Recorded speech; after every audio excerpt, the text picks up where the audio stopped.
Hey guys, this is unscripted me here. So I'm gonna, be yapping a lot more.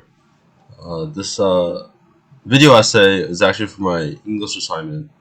So I decided, why not? We're just gonna post it on YouTube and we're gonna ship it because I've seen too many Arcane analysis videos. So I wanted to join in the bandwagon. But if you want to skip straight to the video essay, I'll put a timestamp on the screen or in the description or somewhere. You'll find it. So if you don't want to hear me yap, just click on it or just go to that timestamp. It goes directly towards it. I will say, uh, I have put a lot of Arcane clips into this video, so there's a very high probability that this video does get copyright claimed. I didn't get any licensing or anything like that, so if this video goes down or if I disappear, you guys know what happened. And before we get started, obvious spoiler warning, like if you haven't watched Arcane, and you don't want to get spoiled, go watch it. This is a very clear spoiler warning. So, alright. Yeah, we got that out of the way? Alright, good. Also, as a side note, I'm kind of sick right now, so pardon me if I sound a little off, or my narration is good, or my articulation isn't good enough. It's because I'm sick, and I do have a little bit of sore throat. So, sorry. This is my first time doing this. Hope y'all enjoy, and regardless, thank you for watching. But, onto Scripted Me with the video essay. Arcane is an animation made by Fortiche, an animation studio, and Riot Games, an animation company to help sell their game, League of Legends. It features champions from League of Legends and new characters. The story is largely separate from the pre-existing League of Legends lore. Arcane follows the story of a whole cast of characters, but is centered around Piltover and Zwan, a region in Runeterra, the world that takes place. There are two main storylines that later combine in the end, the story in Piltover and the story in Zwan. Throughout Arcane, duality is seen everywhere, from the setting, the characters, and even the events/actions that the characters partake in. In doing so, it creates a lot of ambiguity and uncertainty. By combining triumphs and tragedies, Arcane tells us that there is never a right answer, and when someone attempts to find a right answer, they end up realizing they can't. Arcane is littered with liminality and duality. Everything is split into two. This is evident even in the environment everyone is in, Piltover and Zwan. After all, it's Piltover and Zwan. The setting is already split into two. Piltover is the bougie, wealthy region. Zwan is the slums, poverty-ridden region. On the outside, it seems like Piltover is clearly the better region. They're making inventions, the streets aren't filled with drugs, people live decent lives. After all, it's named the City of Progress. Zwan has toxic air that's barely breathable, it's full of problems, and people abuse sugar.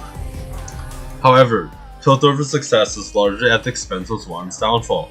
They dump their shit into Zwan, they scapegoat Zwan, treat them like trash, and don't give them the opportunity to prove otherwise. You can see this in how characters like Marcus treat the people of Zwan. And Piltover is not all goody two-shoes either. At the highest level, the council is filled with corruption and hypocrisy, which Heimerdinger is unaware of. It's arguably more motivated by money than the natural curiosity for science, and everything is a constant political game. Take Jace for example, who tries to do the right thing when he first gets into the council setting up trade restrictions, but then he immediately folds within 5 microseconds and is involved in the corruption. And Zwan is not all that bad either.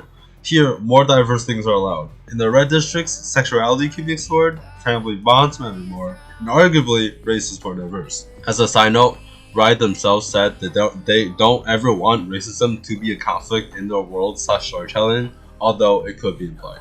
Even if it looks like Piltover equals good, Zwan equals bad, the end relationship is not so clear. Good people like Vi come from Zwan, bad people like Marcus come from Piltover. Piltover is corrupted, Zwan allows for diversity. By having Arcane be an environment that is split, it enforces from the get-go that Arcane is all about duality and liminality. Everything is in that gray area where there is no good, there is no bad. Where liminality can be the most easily seen is in the characters, and I think everybody can see that. All the characters got something going on. Take for example, Victor. Victor is dying. He tries to prolong his life using anything he can, which ends up being Hextech and Shimmer. Victor first tries to harness the power of Hextech. In his younger self, he is mad at Singe for using morally dubious ways of science, like harming innocent creatures. Victor doesn't believe that such extreme actions need to be taken, all for the name of science. But when he grows older and now takes Singe's position, he understands the difficult choice. I understand now. Victor is haunted by his inevitable death. Do the ends justify the means? Should he resort to these dubious techniques to save a life? To save his life? He's doing bad things for a generally good cause. Then there's Silco. As a side note, I love Silco. He's easily my favorite character. I love morally ambiguous and great characters, and he is the definition of a character. Silco wants power. Silco wants to obtain a free independence from Zon. He'll do anything for it. Kill people, abuse Shimmer, drug people, pull strings, manipulate, all the works. But what he never compromises on is Jinx. He always concedes to whatever she wants. Beyond the cold, calculating, scheming villain, he is a father to Jinx. He tries to nurture her where Vander couldn't. We see a side of him that is caring, fatherly, and human. Unlike the evil cartoon, I want to dominate the world cartoon villain that we usually see. In the end, Jace offers him a deal, and he is faced with the ultimate choice.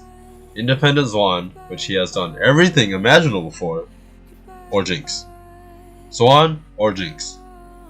Get me Jinx, and I'll give you your nation of Zon. His most chilling line states it all. Is there anything so undaring as a daughter?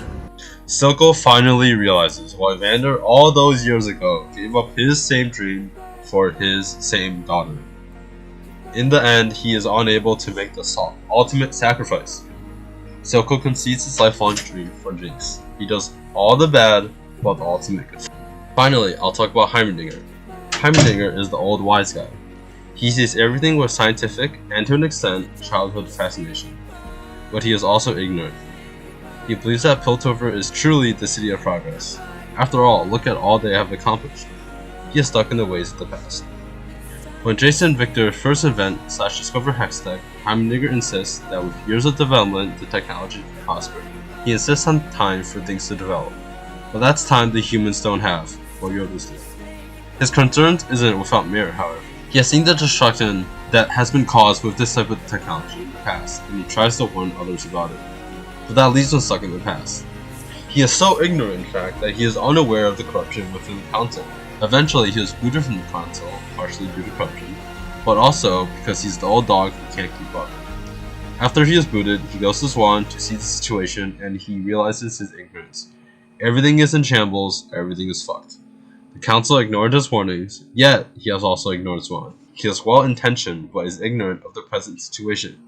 He is blinded by his own fascination with science. He doesn't realize basic necessities, like food and shelter. He is so enthralled by the possibility of science that he doesn't realize that people need to live. All the characters are full of liminality that makes them neither fully good nor fully bad. They have good characteristics and bad characteristics, although I'm sure one could argue there are still characters that are more generally good than others. Nobody is perfect, and instead they are stuck in the split of good and bad. It is unclear what the right answer should be. No one knows what the right answer is, and all the characters are all haunted by the choices they have to make and the choices they will have to make. Even the events that take place within the story of Arcane have duality within it. Multiple times throughout the story, characters have tried to do the right thing, but it turned out horribly. Jinx tries to help Vi, Milo, and Claggor free Vander, but makes things end up worse after essentially sending a bomb into the building. Jace tries to solve the Piltor and Swan issue, but further creates a divide between the two nations and increases tension. Vander tries to fight for a better Swan, but that ended the catastrophe. There's death everywhere, and Vander has to settle with the fact that war just causes death and destruction, and there's no net good outcome. But also, multiple times characters have done the wrong thing and it worked out. Mel manipulates Jace, but eventually it all culminates in Jace eventually helping Piltover for the better. Silco does his drug lord gang shenanigans, which causes abuse of Shimmer and the violence of Swan. But he does get what he intended. He improves Swan's situations and attracts tensions from Piltover, which causes Jace to negotiate. Victor and Jace risk their lives and others for Hextech, which Heimerdinger initially disapproves.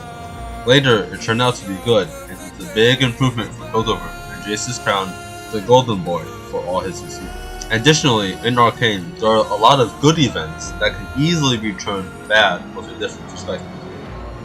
Victor and Jace create Hex Tech, that's awesome for Piltover, but Zwan is neglected and ignored, and the wealth and social gap deepens. Jace and Vi go to a Shimmer storehouse and bust it down. They stop the drug fighting on the streets, but they kill multiple innocents who are at the end of the day just trying to put bread on the table. Echo saves Vi and Kaylin from an unstable Jinx. They all live, they reunite, they can all strategize, socialize, whatever. But because of his untimely interruption, Jinx further believes that everyone is her enemy, which causes her to become more isolated. The inverse is also true. There are a lot of bad events that can be turned good with a different perspective. Victor meets Singe and obtains a Shimmer variant, causing him to divulge into the drug. He builds a dependency, and we all know how deadly Shimmer can be. But he prolongs his life, allowing him to further his research, hopefully find a more permanent solution. Heimdinger gets the kick from the council. The longest standing and arguably most knowledgeable counselor is gone. But Heimdinger sees the world for what it truly is, beyond the little bubble of Piltover high society, which makes him a better Yordle. Vander backstabs Sokol in the initial revolution and ditches him. Vander betrays his own family and their shared dream. But he builds his future family with Vi, Powder, Milo, and Clag, a family that he grows to love and care. Multiple events have a duality, neither making them good or bad. They are both good and bad at the same time. They are neither fully one or the other. Events can be seen as good or bad depending on the perspective that one takes. The duality of Arcane tells us there is no clear answer. Characters that try to force a clear answer are thwarted and shown otherwise. Silco is all about obtaining power over everything. Power is the answer. Yet in the end, he chooses not to sacrifice Jinx. Heimdinger is all about innovation and science, but he realizes his neglect of Zwan and the deprival of basic human needs.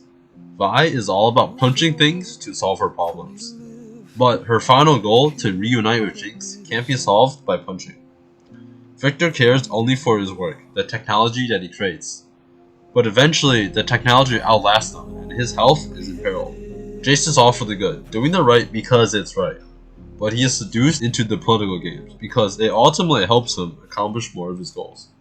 The liminality within Arcane ends up answering none of the questions that we may have, but that is ultimately the point. There is no right answer, and we have to accept that. We have to accept and be haunted by the fact that we will never get a right answer. Arcane is ultimately a strategy, and all the gray, ambiguous, giant mess that it portrays along with it tells us there's no right answer. Everyone that tries to answer with just one philosophy is proven otherwise. Once you think there's a right answer, that's when you realize you have arrived at the most wrong answer.